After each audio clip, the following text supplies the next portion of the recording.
So in this lecture of dam engineering, we are going to take a look at the salient features of various types of dam.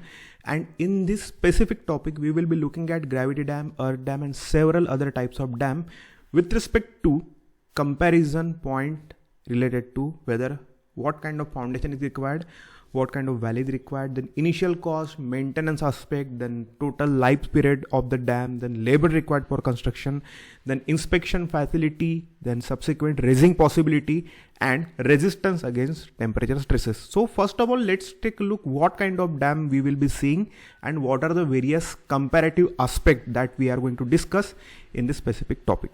So the first dam is gravity dam. Then second one is earthen dam and rockfill dam. Earthen dam and rockfill dam both are embankment type dam. Alright. Then arch dam, low in weight but complex in design. Then deck type and multiple arch type buttress dam. Then based on materials, steel dam and timber dam is here. And the aspect that we are going to compare this dam alongside are, first one is foundation. So as we are saying gravity dam, the weight is so high, the stability of the dam is based on its self weight, the gravity action. That's why obviously the weight is going to be high, and in order to sustain that much amount of weight, we need the foundation to be very good. That's why sound rock bed is required. Then since earthen dam and rockfill dam both are very much close to each other, that's why you can see that in the table when we are discussing regarding earthen dam and rockfill dam, the parameters are almost similar, right?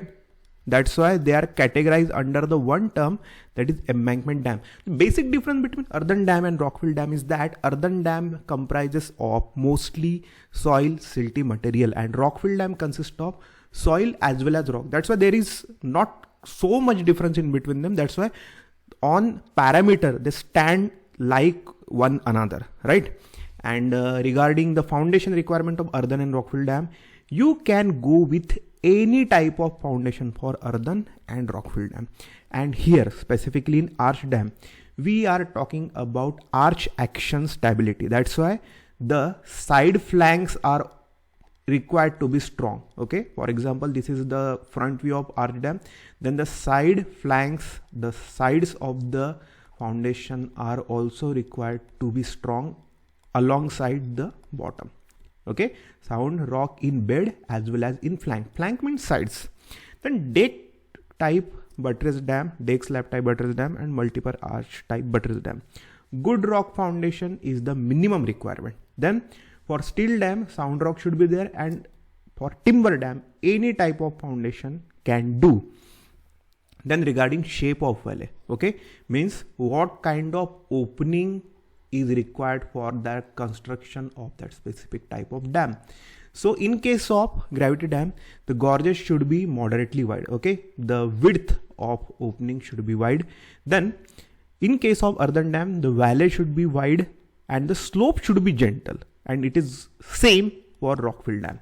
Then in case of arch dam, the valley should be V-shaped and very narrow. For example, if it was the case for gravity dam, see, the width of valley, the width of opening is too high. But in case of an arch dam, the valley shape should be like a V and the width of opening should be very narrow. In case of deck type buttress dam and multiple arch type buttress dam, wide valley are required. And in case of steel and timber, you can go with any type of shape, any type of valley shape. Then regarding the initial budget, see, gravity dam mostly comprises of cement concrete, and we call gravity dam mostly as concrete gravity dam. That's why the cost of material will be high over here. That's why initial cost, that is the initial budget requirements of gravity dam, are going to be high. See, in case of earthen dam and rockfill dam, since the material that is being put to construct any earthen dam or rockfill dam is a locally available material. For earthen dam, it is soil, and for rockfill dam, it is soil plus rocks. Okay, and these are naturally available, locally available material. That's why the costing here goes low for embankment type dams. In case of arch dam, the direct comparison is given in between gravity and arch dam. Whatever will be the budget for gravity dam, it will be slightly less required in case of arch dam. Then for deck slab type and multiple arch type buttress dam, the initial budgeting is low. Okay, and same way steel and timber dam have their budget as low.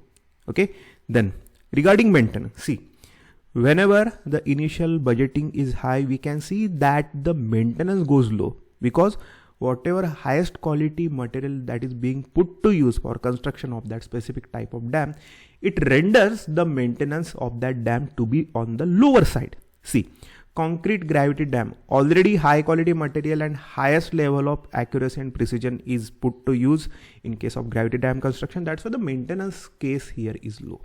Then earthen dam, see, initially the earthen dam and the rockfill dam costed low. They were putting less strain on the budget, but in case of maintenance, they require high level of inspection as well as high level of maintenance.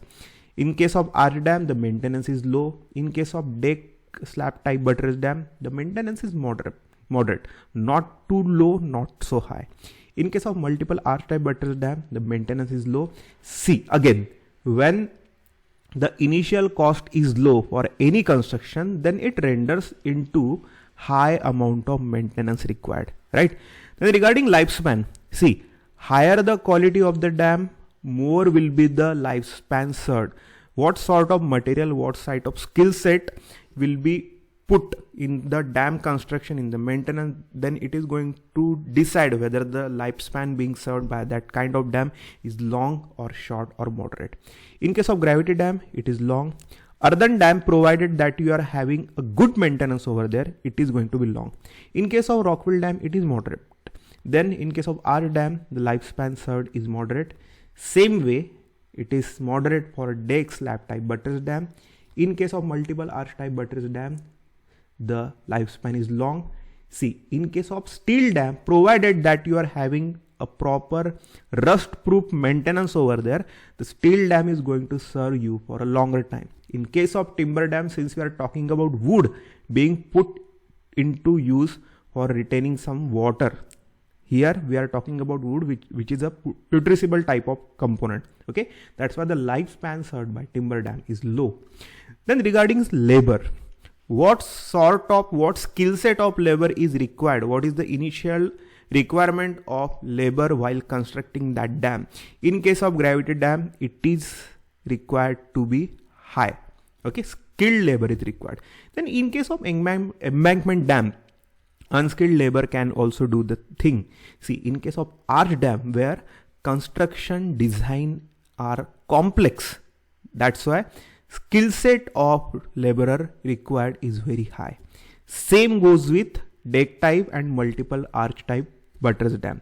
In case of steel dam also, we require highly skilled laborer, and timber dam semi-skilled or let's say skilled laborer is required.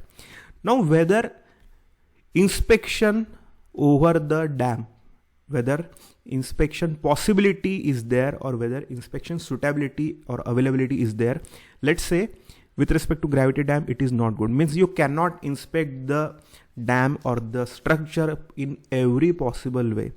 That's why monitoring is done by mostly instruments. See, manual or physical inspection is not possible in case of gravity dam everywhere. In case of earthen dam also, it is not good. Same goes with rockfill dam. Same goes with arch dam. In case of deck type buttress dam or multiple arch type buttress dam, it is good. Means there are several inspection points you can set after the construction of the dam where physical or let's say manual inspection is possible. Same goes with steel and timber dam. Now another important parameter, see, subsequent raising. Now first of all, see what subsequent raising means. For example, you are looking at cross section of a dam and it is holding some XYZ amount of water over here. Now in case in future, because of silting, since the available water retention will be low, then we will be requiring that the dam should hold more amount of water. Then what is done? The height of barrier, that is the height of structure, is raised. Now since the height is raised, the dam can hold more amount of water, but it is not possible in every case of dam. In case of gravity dam, the possibility of raising is difficult. Okay. In case of earthen dam, you just have to put down more number of layers of soil over there. That's why it is easy. Same goes with rockfill dam. It is highly impossible in case of arch dam. Once it is constructed, it is full and final. Okay. Then in case of deck type buttress dam, we can subsequently put more number of buttresses over there and the subsequent related components over there in order to get a more height over here. But in case of multiple arch type buttress dam, since arch is the component that is going to act as a barrier, raising the height of arch is not possible, same as it was in case of arch dam. Similarly, it goes like not possible in case of multiple arch type buttress dam. In case of steel dam and timber dam, you just have to increase the number of layers of steel component or timber component. And finally, whether our dam can resist the temperature stresses induced in it. So in case of gravity dam, it is not good. It has no good resistance against temperature stresses, which is expansion or contraction.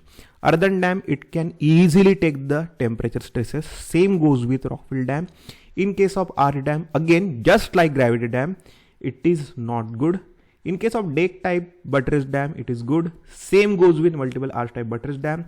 And similarly for steel and timber dam, the sustenance against the temperature stresses, whether it is expansion, whether it is contraction, it is good. So these were the salient features of various types of dam. In the next lecture, we will be seeing comparative analysis of each type of dam with one another. For example, gravity dam against earthen dam. We will be seeing advantages of gravity dam over earthen dam and disadvantages of gravity dam over earthen dam and vice versa. Okay. So that was all from my side. I will see you in the next one. Till then, take care. Bye bye.